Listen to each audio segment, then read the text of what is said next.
I got pretty wild again, and we partied every weekend, and we had people over, and the empty pizza boxes with beer poured in it, and having to fish the remote out of the pizza box that was drained in beer and, dried off like a college thing to turn on cartoons for on Saturday morning. And then I had to go back to bed to nurse my hangover. So that was the kind of mom I was to her. Welcome everybody to the podcast. I'm your host, Bailey. I'm Trent. And this is Crucifying Addiction. Today, guys, we have a wonderful guest, super awesome person, really big in San Angelo, super big in the addiction world and the sober living community, and helps out a lot at the Hopper House. And is that right? Yeah. She's just a big part of the recovery community and anything. Just name it. She wrote a book called Normal, Whatever Normal Is, and she's going to talk a little bit about that book, and I hope y'all get pulled into reading it. And she's also a member of our church. Yes. Yeah. Celebration Church, shout out. San Angelo. Yes, sir. All right, let's go ahead and let her introduce herself. Hello, everybody. My name is Holly Jolly, and I am truly honored to be a part of this podcast today on Crucifying Addiction. No, we're honored to have you on. Oh. Yeah, so Holly, tell us a little bit about yourself. I live here in San Angelo. I work for a company called Performant. I work from home, actually, so during the work days, I do that. I'm a freelance photographer part-time. I am a published author of my first book, Normal, Whatever Normal Is. I enjoy church. I'm involved with the Watu Emmaus and the Chrysalis community. I help with recovery. I have some sponsees I work with still, and I just live and enjoy life without the use of drugs these days. Amen. Amen. Well, we read your book. Great testimony. It's very jolly. Oh, thank you. Yes, and you have just bathed your publishing in scripture, that you just get to tie in his word with everything that you were going through, good and bad. The book is your testimony, and you're here to give your testimony. So I'm sure we'll get some of those questions answered that we might have, and those that are listening can get from you as far as experience, strength, and hope goes.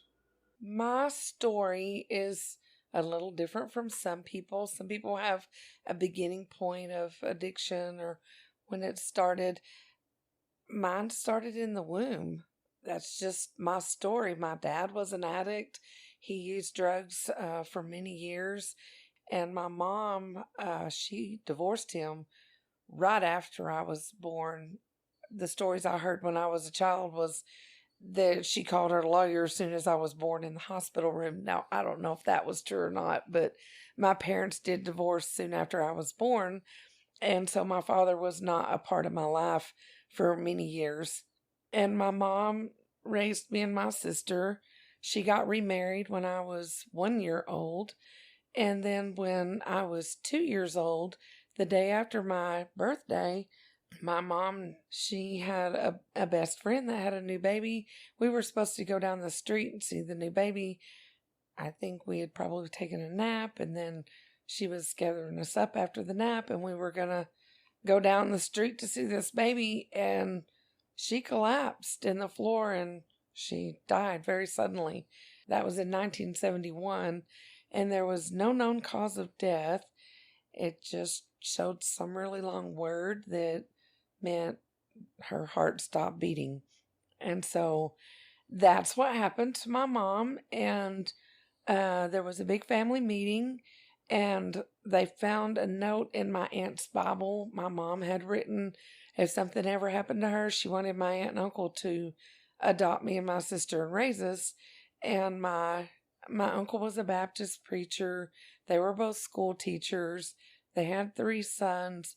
So it was perfect home. So they thought, and my aunt got really sick. They thought she was going to pass away for a while.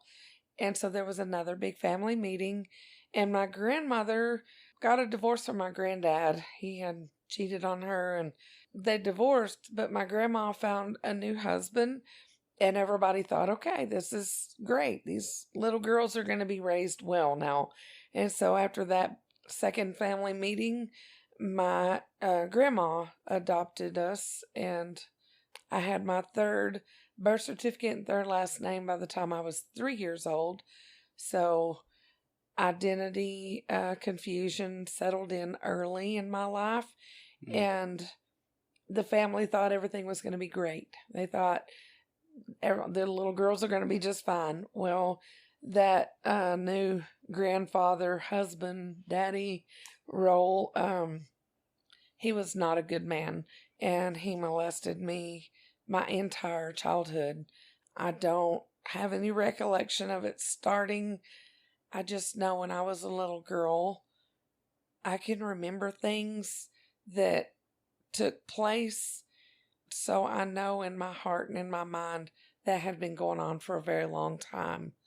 And it continued until I was about 12. And I developed a feeling of low self-worth, like I wasn't supposed to exist. I've always known God is God in heaven, and He loves us, and He created us. But I thought I was a terrible mistake. I didn't know how, but in my mind, whatever kind of way God used to make us, maybe He came up with some kind of a machine, pulled the lever, and a new person came out. That was what my imagination had figured out. And He turned His back and went to the bathroom or something, and here I come oozing out. And He came back and realized, well, Holly was born. Whoops, didn't mean for that to come out, but I guess we'll figure it out, and I lived with that kind of thought process till I was about 40. What stopped the molestation from your grandfather? The best I can figure was that I was coming of age, and he probably didn't want to have to cover up maybe a pregnancy or something. At the time, I didn't know. I was just glad that it was over. I had these outer body kind of things, like we had paneling on the wall, and I could trace the pattern of the paneling with my finger and put myself over there against the wall when the abuse was going on, tracing the lines on the paneling. And so my mind was somewhere else while that was happening to my body. It's called a dissociation. Yes. Yeah. I remember playing with dolls till I was about 13. They were props so I could disassociate and be in this make-believe world where I was in charge of things. It was happy there. There was no abuse. There was love there. I loved my babies. I was loved. And I could go to that imaginary world anytime I wanted to. And that's how I coped with my childhood. I do remember, which my voice is a little bit hoarse today, when I would get the coffin crud when I was a child, he would make me a hot toddy.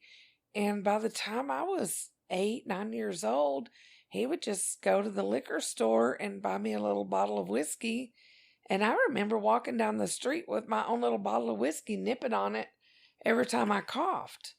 Did you know it was whiskey? Oh, yes. I knew it was whiskey, and I liked the way it made me feel. In fact, I remember the first time I had an aunt that always had wine, and she liked to have a drink, and they toasted their wine at Christmas before we ate. Well, when I was 5 years old and my sister was 6, my aunt said, let's let the little girls have a toast with us. So she got these little cups, little glasses. They were so adorable. She poured a little wine in each one, handed one to me and my sister. We were in the toast. We went behind the bar where the grown-ups didn't see us, and my sister kind of sniffed at it. And she kind of stuck her finger in it, licked her finger, and, I don't like this. She made a face. Well, I just downed mine. At 5 years old, I downed that whole little glass. I sure did. I sure did. Just like that. I just downed it. And I loved it. And I loved how it made my mind feel. And I said, you going to drink that? And my sister's like, mm-mm. And I said, can I have it? And she handed it to me. And so I downed hers too. And then I remember we had some candy. We had some Jolly Ranchers. And I had some in my pocket. I said, I have some Jolly Ranchers here. And I will give you my Jolly Ranchers if you will go get us 2 more glasses of wine. So she took my candy and she went and asked the grown-ups, because she's older. She's 1 year older. She was 6. Yeah. She asked my aunt, can we have 1 more glass? So here she comes back with 2 more little glasses of wine and held them out. And one by one, I just knocked them back. And then I remember laughing and having the best time of my life. And my sister was saying, you're drunk. And I said, don't tell on me. Don't tell anybody. And I remembered that when I went to rehab and they were talking about stuff about some people are born with a disease of addiction. And I was like, no, you're not. And I had different people in that rehab telling me, well, you know, God makes everyone. He doesn't make mistakes. But sometimes a baby has a birth defect or has mental retardation or something like that. How do you explain that away? Like, well, I don't know. I can't explain that. Well, then maybe you should think about the possibility that you were born with a disease of addiction. And I'm like, never thought of it like that. Well, then that memory recalled back to me, and I was just like, I'll be darned. Maybe not everybody is born with it. I don't know, but I was. I think it developed in the womb as my dad was using it when I was conceived. Fast forward 13 years old, coming of age. How did that early alcohol usage carry with you into going to school? How was that? It carried over real well. In my bag. Yeah. Well, and I had mentioned that earlier that in school, because I had this huge secret. I was being sexually abused in my home. And so I was a good kid at school. I didn't cause any trouble. I wasn't a straight A student, but I wasn't a bad kid either. And so I just went through the motions at school not to cause any waves. But when I was 13, those cousins that became my brothers, when I was 1 year old, they had also sexually abused me. And the youngest one of them was smoking marijuana, and he was smoking it in front of me and taunting me with it and wanting me to smoke it with him. And I didn't want to. I was scared. And all of a sudden he took a big hit and he grabbed me around my neck and pulled my head close to him and blew that smoke into my face and stuck his hand over my mouth. And all of a sudden I felt the effects of it and I liked it. So then I willingly took some more and started smoking it, and I was hooked immediately. And so other than the alcohol when I was a kid, that's when drug addiction was born in me that day. And I started getting high on pot as much as I could, as often as I could. It wasn't usually at school. Weekends and evenings, I found a friend real quick that she got high, and she had some older friends because she had older brothers.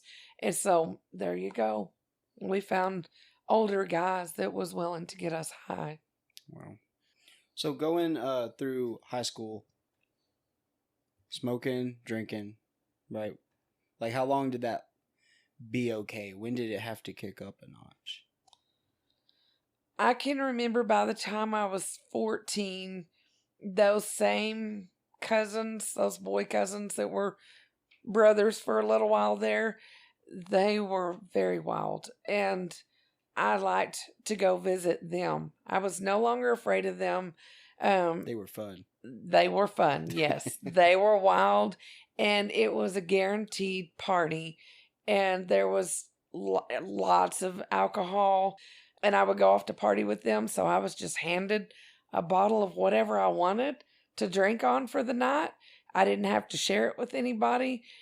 The pot was free, and I can remember the first time my cousin was in line to a shut bedroom door, and it wasn't a bathroom, but it looked like a bathroom line. Well, I got curious. I wanted to know what went on in that room. And he said, "Are you sure you want to know what goes on in this room?" I said, "Yeah." "Well, get in line with me. Come on, let's go on in." And he made it really, really fun. And I go in there, and there's a huge mirror and this big, huge happy face. And it was made out of cocaine.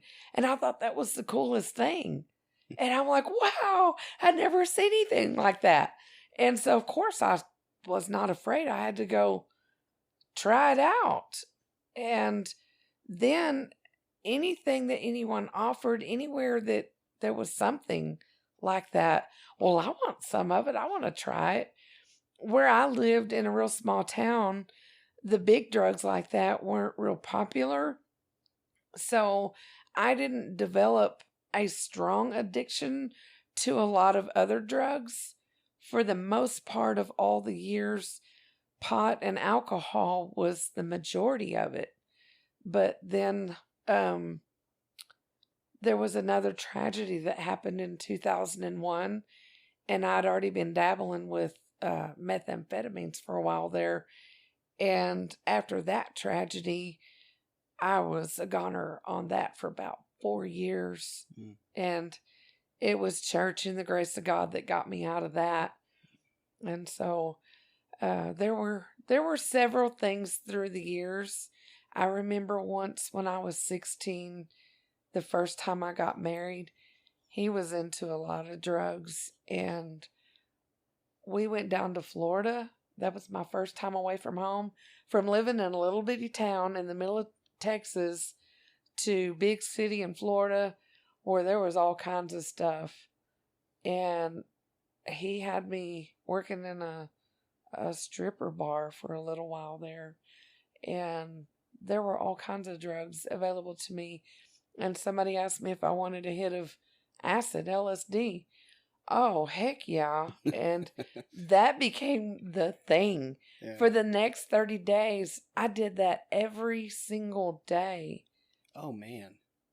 And I loved it. I loved every minute of it. And then I had a bad trip, and it scared me really bad. And I really didn't do that. I was going to say never again, but there was one more never again time a few years later. Those air quotes, bad trip will rearrange your psyche. It'll change everything about, like, yeah, it's scary. Yeah. It's scary. And that particular drug, they say you'll have flashbacks. I didn't believe that. And I was, I think, 6 months pregnant with my son, my second child. And I was drug free except for pot. Yeah, I smoked all through my pregnancy with him. And I had an acid trip. And I was not under the influence of anything. It really, really scared me. And I was at work, and I went and hid, not in the bathroom where my office was. I went on the other side of the building around the corner, like I had to run an errand. And I went and hid in a vacant bathroom till that passed. And I didn't tell anybody. I didn't even tell my husband that happened. I was so scared. I was afraid I'd hurt my baby. And it had been several years before. It was in my teens when I did that acid, all that 30 days. And then I was 22 when I was pregnant with my son. So, yeah, that's pretty dangerous stuff. That's interesting. I've never thought about it because I had this bad trip on acid, and it was like this life-ending moment. Like, I went and was telling people in the house goodbye, like I wasn't going to wake up in the morning. Like I could feel that. I lost feeling in my arm. Like I was having a heart attack, and I ran it all the way until the last bit of nerve I still had was like in the tip of my tongue, like, and I passed out. And then months went by, and I found myself on that K2, that synthetic marijuana, and I had the exact same trip, and it was so deathly scary. I remember getting off the front porch of my grandma's house, going to my bed, laying there, and just dying. Like I was like, Wow. I zombied myself over there and went through it because it was just, I didn't have the heart to freak out about it again. But I experienced it again on a different drug. That was, so what you just shared really I just made me think about that. Maybe a flashback is what that was.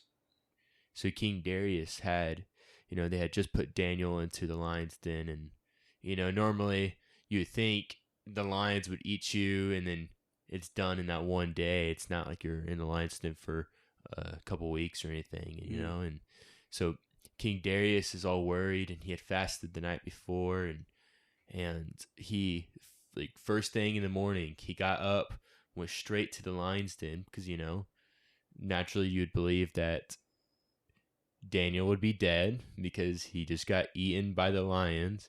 He goes straight to the lion's den, and Daniel's there. So like the reason I brought that up is because, naturally, I mean, you thought you were going to die. So I can only assume that Daniel may have had that thought too, that he thought he was going to die because he was with the lions who were very hungry.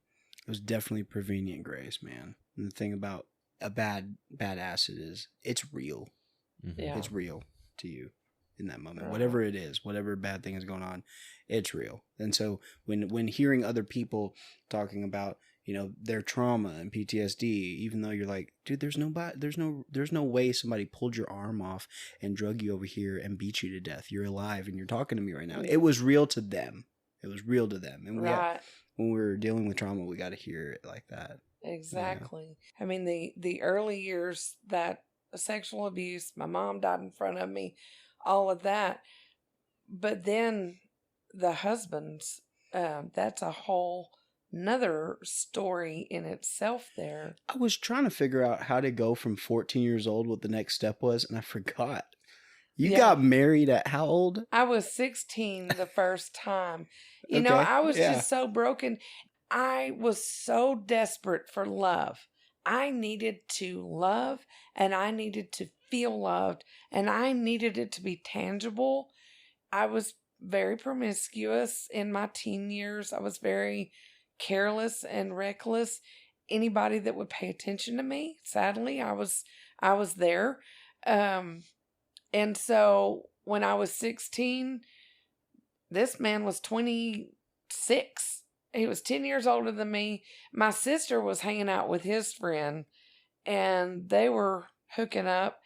So I wanted to go see what my sister was doing. And so I snuck around and followed her wherever she was going, and found out these guys, they were cable line men. They traveled around. They were living in a motel room, and I thought they were cool. And they had alcohol and they had pot, and I wanted some of that. And so they said we could come over to their room. They had it was like a garage apartment. It has a kitchenette, and in this motel room, it was a bigger room. We could hang out over there and wash their dishes for them if we wanted, and we could drink some beer and smoke their weed if we wanted. So after school, that's where I found myself every day. And so then I started messing around with this one guy, and when he said they were going to go to the next town, I said I wanted to do that. I wanted to quit school and go with him and live in motel rooms and drink and get high and live like that. That sounded like a ball. And he was like, I don't think I can do that. Your parents would probably call the cops and say I kidnapped you. Oh, I don't even have any parents. I'm raised by my grandparents. Man. And they're really crappy anyway. They don't pay any attention to me. I mean, I remember telling him that, and he goes, well, we'll have to go ask. And so we went over to my grandparents' house, and he said, I want to ask y'all if I could marry your granddaughter, Holly. And my grandma said, I'm going to have to take off work to be able to go to the courthouse and sign her over because she's not old enough. And I'm thinking, what? Okay. And so they did that, and I felt like she just gave me away. And so that was another trauma in itself. I felt very unwanted in that moment. Yeah. And I know Granny loved me, and she's passed on now, and I've forgiven. But when I was a kid, her favorite thing to say to me was, get out from under my feet and go outside and play. I was never nurtured. I never remember her pulling me into her lap and comforting me. And when she wasn't around, I mean, she didn't know, but her husband was molesting me. It was just, that's what was going on. And so I was broken in so many kinds of ways. So then when I was 16 and this guy presented that to me, I just went along with it. And I thought it was going to be like my childhood imagination come true. It was going to be all my dreams come true. And he wanted to go down to Florida, and the beach was there, the ocean. This was going to be great. And that's when I got introduced to a bigger drug world. And he said, hey, let's go down here to this bar. Let's go for fun. He's 26. I'm 16. I'm very naive. I didn't know anything. And he took me to a stripper bar. And he snuck me a few drinks. And he got me high. Hey, why don't you go turn me on and do a few little dances for me? And I didn't want to do it. But I felt like I had to. And that's how I got into that for a little while. And I remember I met a girl. She was my friend. She worked in a bar too. And we became neighbors at this apartment complex. So we would hang out together.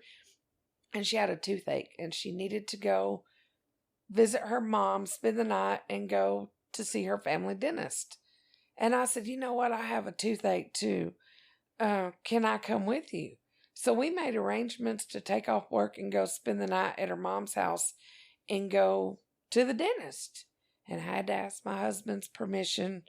He didn't think that was a too good of idea, but we did it, and that was kind of a blur. We didn't ever make it to her mom's house or dentist. She cheated on her boyfriend. There was a lot of cocaine. I partied all night. I remember that, but I was married. I didn't dishonor my marriage. I didn't want to dishonor my marriage, and I didn't. But I can remember when I got home, that husband accused me of that very thing, and he beat me up, and he choked me. I remember he choked me till I passed out. I saw stars, and then I think he thought he might have killed me momentarily, and he left. And I went to that same friend's house, and I ended up getting a bus ride and going home. And so that marriage was over after that. There was some traumas that happened in that. You were talking about fear earlier, and fear of thinking you were going to die. There was a lot of reckless stuff that happened during that marriage because of the profession I had. I slept nude a lot. I was a young girl, teenage girl, but I did. And we lived in this house with this other man on a beach. And my husband and this man were gone. And I was awakened by a strange man that was all sweaty and gross looking. And he rolled me out of bed off of the mattress in our bedroom and started cussing at me and asking me, where's my shit at? I mean, those were the words he used. And I didn't know what he was talking about. And I remember there was a little bit of fear in me, but I was more confused than scared. And I thought, crap, I'm naked. He's going to rape me. Well, he didn't. He pulled out a gun and stuck it to my head and told me he was serious and he was going to shoot me. And he shot it out the window and he stuck it back to my head. And this hot pistol was on my forehead.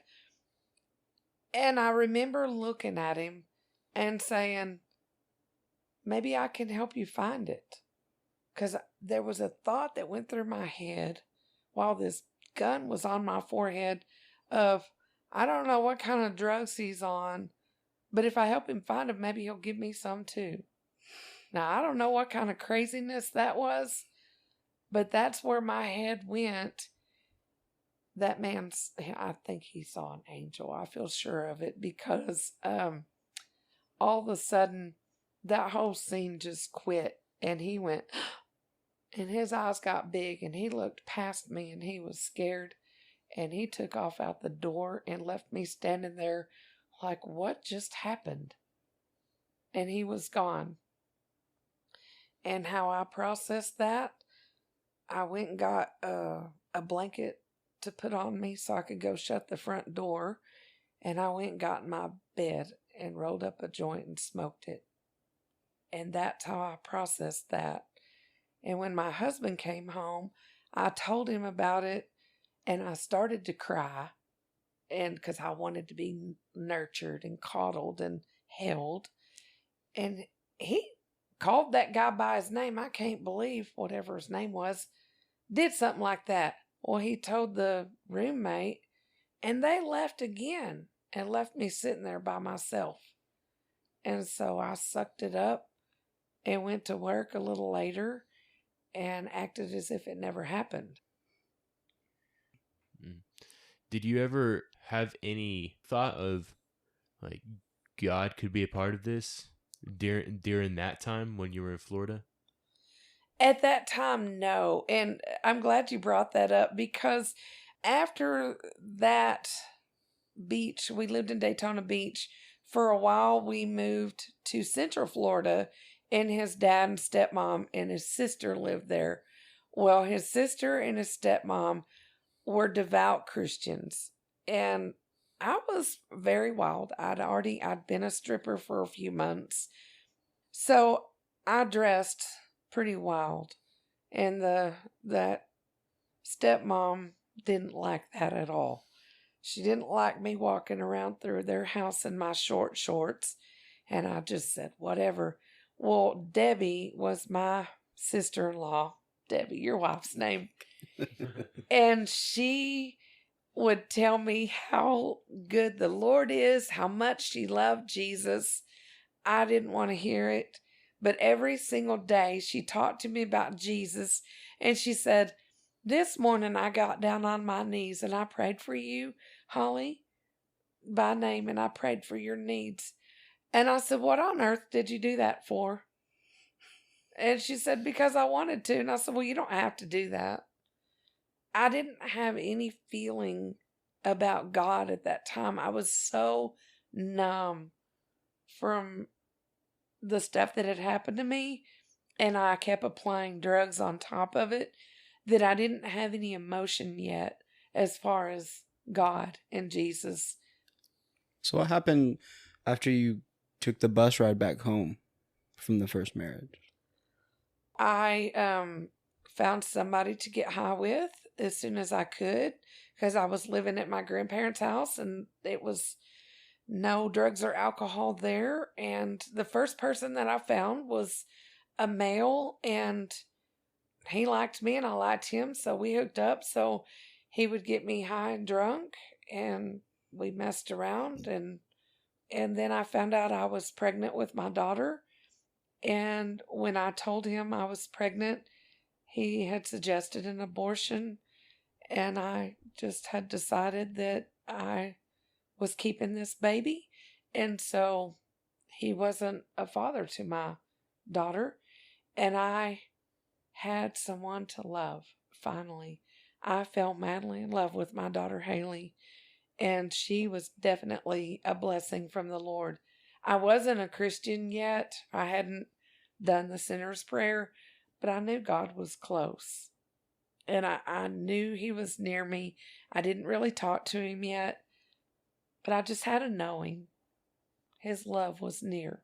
So I had some peace and comfort in that, and I knew that she came from God. She was a joy, and she was perfect in every way, and I just loved my daughter very much. How was life growing up with her?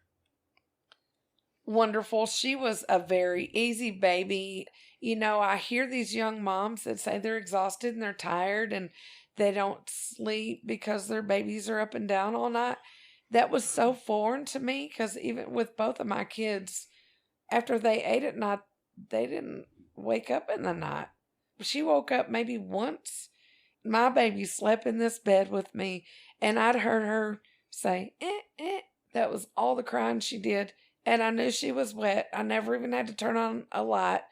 I got her wet diaper off, put it in the pail, washed her up with the wipes, and put a clean cloth diaper with the diaper pins and everything perfectly neat, and put the rubber panties back on her and rocked her back to sleep, and we went back to sleep till morning. And I do not know how I did that, but that was definitely a godsend. That was God doing for me what I had no earthly idea how to do for myself. You had something else to care about other than yourself. I did for the You, first time. you were able to, like you said, able to nurture someone like you have always wanted to be nurtured. Yes, and I was in perfect peace. Everything I did, I interacted with her and did it right along with her. So when she got up about a year old and she's walking, somebody gave me a potty chair and I just had it sitting in the bedroom. I wasn't even trying to do that. Well, she had watched me, and so she just pulled her diaper down and went potty. And I'm like, well, I'll be darned. At that age, she's doing pretty good. Yeah. And then we were going somewhere with a friend. Of course, I was trying to sneak off and get high a little bit, but she had her bottle and she threw it out the window. And I thought, crap, she's going to cry. And she didn't.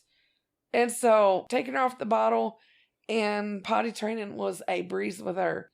She was just a breeze. I want to back up real quick. You said that sneak off to get high a little bit. So did you not expose her to any of that growing up? And then if you didn't, why? I wish I could say I didn't.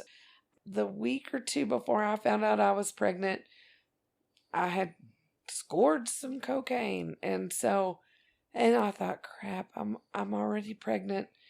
And I got scared and I asked God to protect my child. He may not know me, love me, or care about me, but this child, I love this child. Please. And protect your child from you. Yes. Mm-hmm. And so 5 to 10 times the whole 9 months of pregnancy, I smoked a little bit of pot, but I was proud of myself because I'm pregnant. I didn't even smoke the whole joint. I did that. I remember having a drink or two of alcohol and then someone would come along. She's pregnant. Don't give her that. And loving people would take it away from me. It was all very much to a minimum. Mm-hmm. And when she was first born, I so wanted to just be this great mom because I loved her so much. But addiction was already rearing its ugly head. I can remember some people I barely knew. I asked them if they'd watch my baby for a couple hours, and they did. I was glad so I could run off and go get high. A lot of the times I had my daughter with me, and I would just kind of put her in her little infant seat over to the side and smoke by a window. I mean, during that time, it was pot and alcohol again. I wasn't doing any hard drugs at all. But by the time she was 2, I met my second husband, and he was pretty wild. So her early childhood, 3 through grade school, I got pretty wild again. And we partied every weekend, and we had people over, and the empty pizza boxes with beer poured in it and having to fish the remote out of the pizza box that was drained in beer and, dried off like a college thing to turn on cartoons for on Saturday morning. And then I had to go back to bed to nurse my hangover. So that was the kind of mom I was to her, during those years. Was she aware of the partying and... I don't know. She never really voiced an opinion on that. She just grew up in it. That husband, when he would get really drunk, it was just a full-on assault of emotional and verbal abuse from him. Our marriage didn't withstand up under that. Toward the end of that marriage, I did get pregnant with my second child, my son, and me and him were dealing pot. We had an argument. He told me I had to quit dealing because I was pregnant. And I said a few choice words. And it's like, I'm not doing that. Because we couldn't afford to smoke the amount I was smoking if I wasn't selling it. And I knew that. So I didn't do any other drugs and I didn't drink any alcohol, but I smoked pot every single day of his pregnancy. Who is the boy? Levi Okay. is his name. Yeah. And pray for Levi. He's in the grips of addiction. He's got his own story to tell. There's some elements of his story that I won't tell for his own safety and anonymity. I've met Levi. You know Levi. Yeah. You do. I do know Levi. And he's currently in jail. And I'm just praying that he's going to get to his ends. But I know God is working because God has already showed me a vision. I saw him. It was God's head in spirit form, and he came into the jail cell and he was talking to my son. And I know that's currently taking place. So my son's not really receiving yet, but by the time I finish my whole entire story, and you will know God is definitely a big God and he can do big miracles. And he is no respecter of persons. If he could do it for me and y'all and anybody else, he'll do it for Levi. He'll do it for anybody out there that's struggling in addiction or any of the stuff that I'm talking about today. If you've been abused sexually, God can heal you and restore you as if it never happened. We'll talk about that in a minute. Hey guys, hope y'all enjoyed this episode as much as we have. There will be a part 2. So don't forget to like and subscribe. And if you really liked it, share it with somebody. Don't forget to comment. And stay tuned in 2 weeks for part 2 on a Tuesday. Let's go.